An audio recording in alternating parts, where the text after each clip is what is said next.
जय श्री कृष्णा दोस्तों, किशोरी क्रिएशन से मैं सपना शर्मा आप सभी का हार्दिक स्वागत करती हूँ आपके अपने चैनल पर। दोस्तों, आज मैं आपको जो है भगवान भोलेनाथ के षडाक्षर या ओम नमः शिवाय मंत्र से संबंधित एक प्रसंग सुना रही हूँ, कहानी सुना रही हूँ।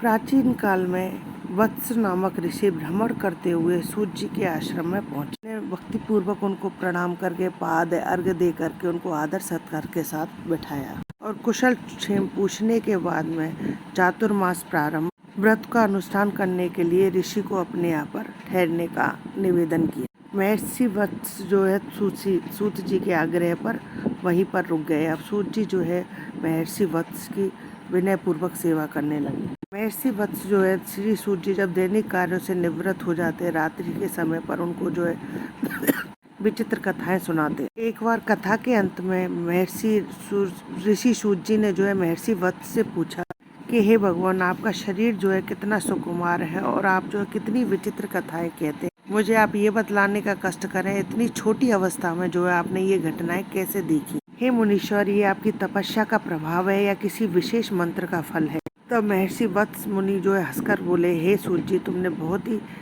उचित प्रश्न पूछा है। मंत्र का ही प्रभाव है। मैं प्रतिदिन जो है शिव जी के पास में बैठकर उनके षडाक्षर मंत्र 8000 जप किया करता हूँ। इसी मंत्र के जाप के प्रभाव से जो है मेरी युवा अवस्था तीनों काल में जो है एक सी लगती है और मुझे सदैव जो है भूत भविष्य का ज्ञान बना रहता है। मेरा जन्म हुए भी जो है 1000 वर्ष हो गए हैं। महादेव की कृपा से जो है मैंने जिस प्रकार सिद्धि प्राप्त की उसका वृत्तांत तुम्हें मैं विस्तार पूर्वक सुनाता हूँ, तुम ध्यान पूर्वक सुनो। एक बार मैं वनों में भ्रमण करते हुए महर्षि देवव्रत ऋषि के आश्रम में पहुँचा।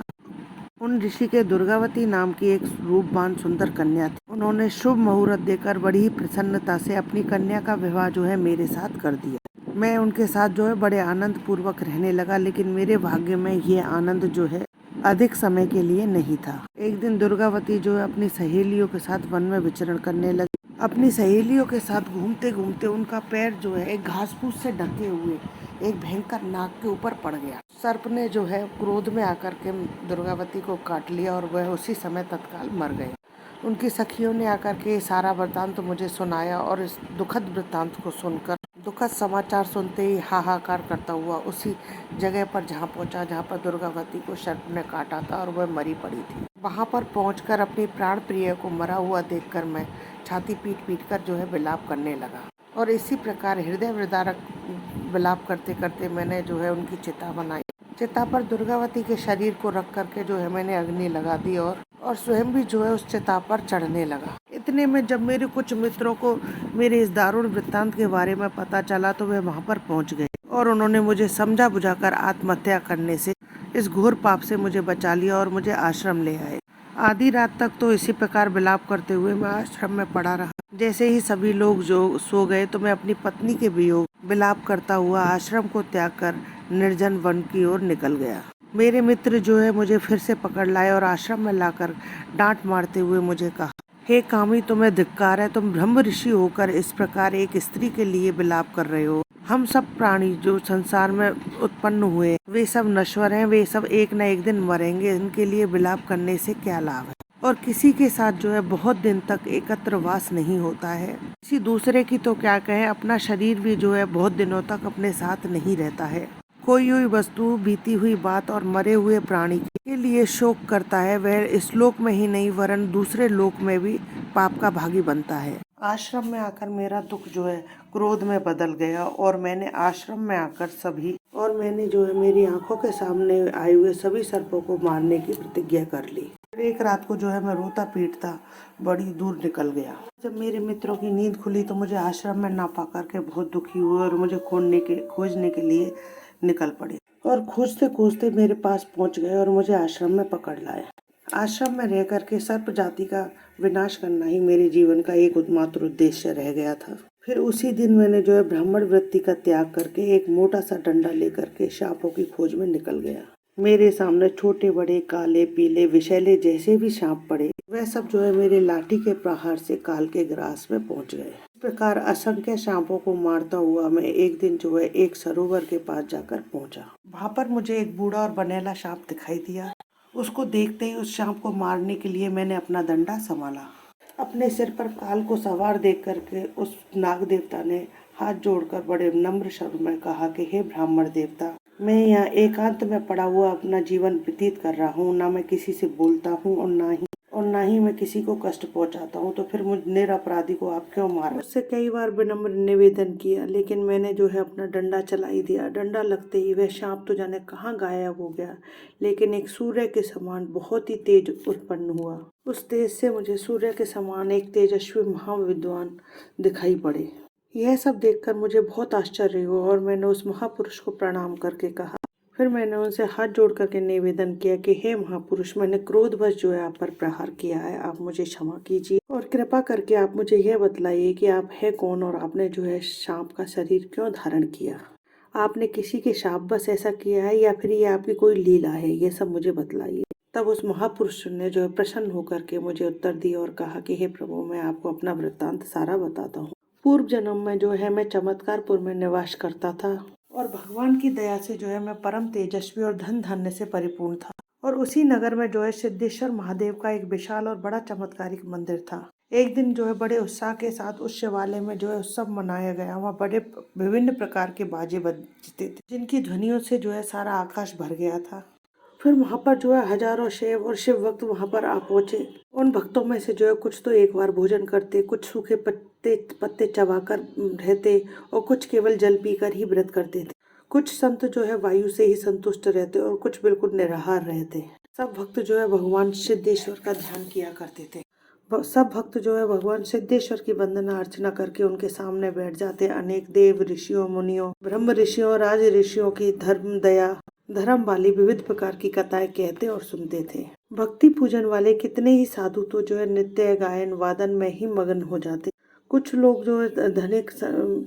धनिक लोग जो है दीन अंध और दरिद्रों को धन दे करके संतुष्ट हो जाते।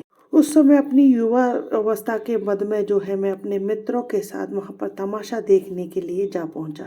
मैं अज्ञान से अंधा था, मेरे हृदय में शिव नाम की कोई भक्ति भी नहीं थी। मैं तो केवल उस उत्सव में जो है विघ्न डाल करके आनंद लेना चाहता था। फिर मैंने जो है एक भयंकर जीभ लपलपाते हुए बड़े ही भयंकर सर्प को, जलचर सर्प को जो है उठा करके उन सब ऋषि मुनियों के बीच में फेंक दिया। सांप को देख करके जो है सब लोग डर के मारे इधर उधर भागने लगे। केवल एक सुप्रभ नामक महातपस्वी जो है परमात्मा के ध्यान में लीन वहाँ पर समाधि लगाए हुए बैठे रहे। वहाँ पर वे कमलासन पर विराजमान अवैध जरावर्ण से रहित वैद्यनाथ महेश्वर के ध्यान में लीन थे।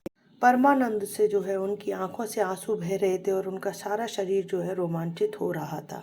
इस अवस्था में जो है उन महामुनि को क्या हो रहा है आसपास उनको जरा भी भनक भी नहीं थी।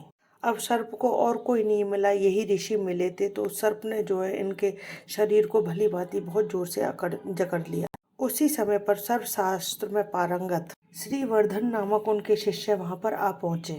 श्रीवर्धन ने जब देखा कि उनके पूज्य गुरुदेव को सांप ने जकड़ रखा है और मैं पास में ही खड़ा हुआ हूँ, तो उसे बहुत क्रोध आया। उनकी आंखें लाल हो गईं और क्रोध के मारे होठ जो है फड़फड़ाने लगे और उनकी आंखों से जो है आंसू बहने लगे। तब वे अत्यंत कठोर स्वर में बोले कि अगर मैंने सच्चा तेज तप किया है और मैंने सच्चे हृदय से गुरु की सेवा की है और निर्विकल्प रूप से मैंने भगवान महेश्वर का ध्यान किया हो, तो यह अदब ब्राह्मण जो है इसी समय जो है सर्प बन जाए। उन महातपस्वी का वचन जो है अन्यथा नहीं हो सकता था और उनके श्राप देते ही जो है मनुष्य योनि से मैं सर्प योनि में आ गया। कुछ देर बाद जो है सुप्रभ मुनि का ध्यान टूटा और उन्होंने अपने शरीर को एक सर्प के द्वारा जकड़ा हुआ पाया। पास ही सर्प के रूप में मुझे और अपने आसपास जो है अपने जन समुदाय को भयभीत देखा। तुरंत गुरुदेव की समझ में जो है सारी बातें आ गई और उन्होंने बड़े ही दया दृष्टि से मेरी ओर देखते हुए श्रीवर्धन से कहा कि हे पुत्र, तुमने जो है इस दीन ब्राह्मण को श्राप देकर के तपस्वियों के अनुकूल ये कार्य नहीं किया है। जो मान और अपमान को समान समझता है, पत्थर और सोने में भेद नहीं जानता, शत्रु और मित्र को जो एक समान मानता है, वही तपस्वी जो है सिद्ध फल पा सकता है। तुमने जो है बिना कुछ समझे इसे श्राप दे दिया। अब इसके सब अपराध क्षमा करके इसके श्राप को समाप्त करो और इसे श्राप से मुक्त कर दो। परम सत्यवादी श्रीवर्धन ने जो है हाथ जोड़कर कहा कि हे गुरुवर, ज्ञान से या अज्ञान से मेरे मुख से जो भी निकल गया है वह कभी अन्यथा नहीं हो सकता। तो इसके लिए आप जो है मुझे क्षमा करें। हे गुरुदेव, जब हंसी में भी निकले हुए शब्द, मेरे मुख से निकले हुए शब्द कभी झूठे नहीं पड़े हैं, तो क्रोधवश श्राप के शब्द तो कैसे झूठे होंगे। सूर्य देव चाहे पूरब की बजाय पश्चिम से निकल जाएं, अगाध महासागर भी अगर सूख कर मरुस्थल बन जाए, सुमेरु पर्वत चाहे नष्ट हो जाए, पर मेरा वचन जो है मिथ्या नहीं होता है। आप मेरी इस धृष्टता को क्षमा करके मुझे अनुग्रहित करें। महर्षि सुप्रभ ने कहा कि मैं अच्छी तरीके से जानता हूँ कि तुम्हारे वचन जो है मिथ्या नहीं हो सकते। तुम्हें इस समय पर उपदेश देना इसलिए है कि ताकि तुम भविष्य में भी जो है किसी को श्राप ना दे सको, और भविष्य में तुम जो है ऐसा करने का साहस ना करो, क्योंकि गुरु का कर्तव्य होता है अपने शिष्य पर जो है सदा शासन करता रहे। तुम तो अभी जो है बालक हो, और तुम्हें उपदेश देना मेरा परम कर्तव्य है। क्षमा से जो है सभी सिद्धियां प्राप्त होती है। क्षमा से बढ़कर जो है तपस्वियों के लिए कुछ भी नहीं है। पापी के प्रति भी जो है मन में कभी पाप बुद्धि नहीं लानी चाहिए। उपकार करने वाले के प्रति जो सज्जनता प्रकट करता है, उसमें क्या विशेषता है। और जो मनुष्य अपकार करने वाले के साथ ही सज्जनता बरतता है, वास्तव में वही जो है साधु है। इस प्रकार अपने शिष्य को अनेकों प्रकार के उपदेश दे करके वे ऋषि मुझसे कहने लगे, हे भाई, तुम्हारी यह दशा देख करके जो है मुझे बड़ा खेद हो रहा है, परंतु अब कोई उपाय नहीं है। अब श्री वत्स का कथन जो है त्रिकाल में भी जो है असत्य साबित नहीं हो सकता। अतः तुमको सर्प योनि से मुक्त होने के लिए कुछ समय की प्रतीक्षा करनी ही पड़ेगी। तब मैंने जो है बड़ी विनम्रता से पूछा कि हे महाराज, मैं बड़ा अज्ञानी और दीन हूँ, आप मुझ पर कृपा करके बतलाइए कि मुझे इसके श्राप से जो है कब मुक्ति मिलेगी, श्राप का जो है अंत कब होगा। महर्षि सुप्रभ ने कहा कि जो व्यक्ति शिवालय में एक घड़ी भर के लिए भी नृत्य आदि करता है, गीत आदि करता है, उसके पुण्य का तो बखान भी नहीं होता है। और जो शिव के उत्सव में जो है विघ्न डालता है, उसके पाप का जो है ठिकाना नहीं होता है। तुमने इस उत्सव में जो है विघ्न डाल करके ये काम किया, इसलिए अब बातों से केवल काम नहीं चलेगा। मैं तुम्हें एक उपाय बताता हूँ, उसको करने से ही तुम्हें जो है इस घोर पातक से छुटकारा मिल सकता है। यह उपाय है शिव षडाक्षर मंत्र ओम नमः शिवाय। ओम नमः शिवाय इस षडाक्षर मंत्र का जाप करने से जो है ब्रह्म हत्या से भी मुक्ति मिल जाती है। यदि षडाक्षर मंत्र का 10 बार जप किया जाए तो एक दिन के सभी पाप जो है नष्ट हो जाते हैं। 20 बार जप करने से जो है साल भर के पाप नष्ट हो जाते हैं। इसलिए यदि तुम जल में बैठ करके षडाक्षर मंत्र का जप करो तो तुम्हारे सभी पाप जो है नष्ट हो जाएंगे। कुछ दिनों के बाद में जो है वत्स नामक एक ब्राह्मण आएंगे और उनका डंडा खाते ही तुम्हें जो है इससे मुक्ति मिल जाएगी। तुम्हें सर्प योनि से मुक्ति मिल जाएगी। महर्षि के उपदेश देते ही मैं जभी से जलाशय में बैठा हुआ भक्ति युक्त चित्त से मैं षडाक्षर मंत्र ओम नमः शिवाय का जाप कर रहा हूँ, और आज आपके इस प्रसाद से जो है मुझे सर्प योनि से छुटकारा मिल गया, और मुझे ले जाने के लिए ये देव विमान भी आ रहा है, और मैं इस पर बैठकर ही जो है परम धाम को चला जाऊंगा। आपने मुझ पर जो है बड़ा उपकार किया है, मुझे बताइए इस ऋण से मुक्त होने के लिए मैं क्या करूं। वत्स ने कहा कि यदि आप मुझ पर उपकार करना चाहते हैं तो मुझे एक ऐसा उपाय बताइए जिससे मेरा ये दुख दूर हो जाए। दुश्मन आदि व्याधि दरिद्रता आदि किसी से भी मुझे कभी दुख न उठाना पड़े। उस दिव्य पुरुष ने कहा कि हे मुनि, शिव जी का यह षडाक्षर मंत्र जो है सब प्राणियों के सब अशुभों का हरण करता है, और आप इस मंत्र का जो है यथाशक्ति दिन रात जप कीजिए। इससे आपकी सभी कामनाएं पूर्ण होंगी और आप इस सभी पातकों से छूट करके जो है स्वर्ग को प्राप्त होंगे। आप स्वर्ग मोक्ष आदि जो कुछ भी चाहेंगे सब कुछ जो है अनायास ही आपको मिल जाएगा। षडाक्षर मंत्र जो है तीर्थदान, गया दान, तप और सहस्त्र गोदान का फल मिलता है। ब्रह्म ज्ञान प्राप्त करने वाले योगी को जो फल मिलता है, वही फल जो है षडाक्षर मंत्र का जाप करने वाले को मिलता है। इसलिए हे मुनि, आप जो है षडाक्षर मंत्र का जप कीजिए। इससे जो है आपकी सभी मनोकामनाएं पूर्ण हो जाएंगी और आपका दुख भी जो है दूर हो जाएगा। मैंने आपको जो है अत्यंत गुप्त मंत्र बता दिया है, पर यह मंत्र जो है जभी सिद्ध होगा जब आप जो है हिंसा का परित्याग कर देंगे। और सब वेदों में जो है अहिंसा को ही परम धर्म बतलाया गया है, और ब्राह्मण के लिए जो है अहिंसा का पालन करना परम आवश्यक है। अहिंसा को न मान करके जो व्यक्ति परम जीवों का वध करता है, वह महाप्रलय के पर्यंत में भी घोर नरक में निवास करता है। चल और अचल प्राणियों को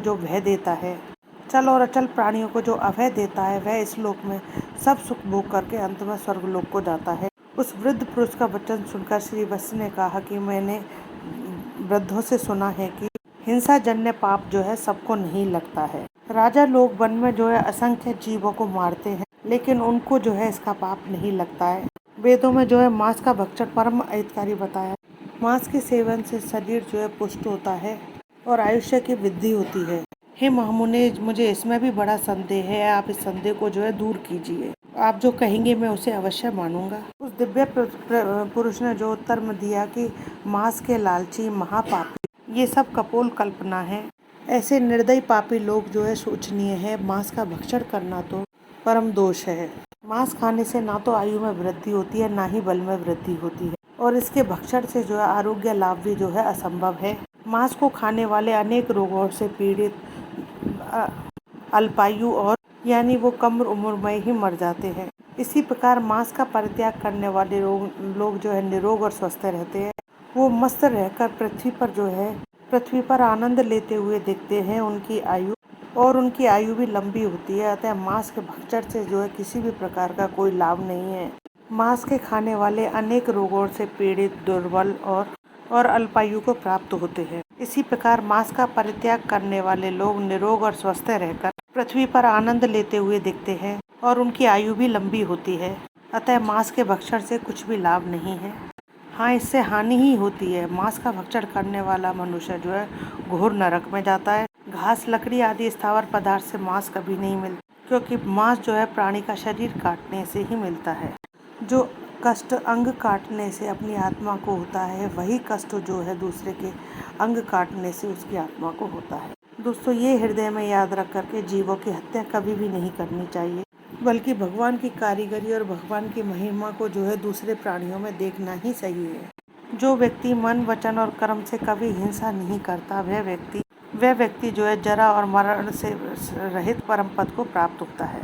जो केवल साग, फल, कंदमूल फल को खाने वाला हो और ब्रह्मचर्य का पालन करने वाला हो और हिंसा से पृथक ना हो, तो उसे किसी भी प्रकार का कोई फल नहीं मिलता है। सैकड़ों वर्षों तक तपस्या करने वाला हिंसक मनुष्य से कहीं अधिक अहिंसा धर्म का पालन करने वाला जो है दयालु पुरुष जो है अच्छा होता है। इस प्रकार अहिंसा में उपदेश देकर के वह दिव्य पुरुष दिव्य विमान में बैठकर स्वर्गलोक को चला गया।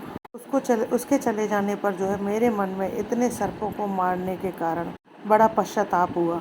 फिर मैं अनेक प्रकार से जो है विलाप करने लगा।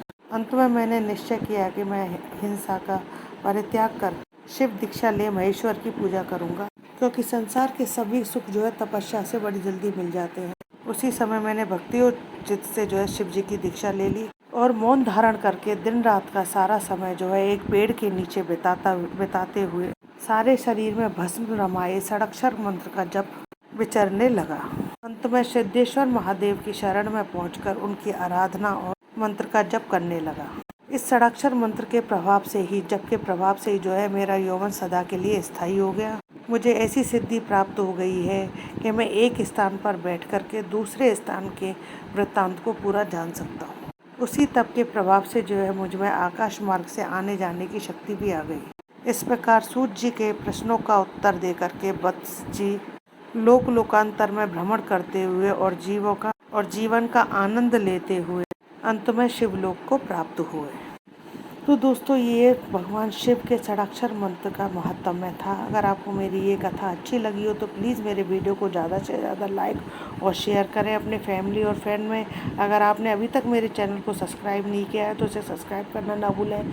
पास ही में बेल आइकन को दबाएं, जिससे मेरे आने वाले हर नए वीडियो का नोटिफिकेशन आपको मिल जाए। जय श्री कृष्ण दोस्तों।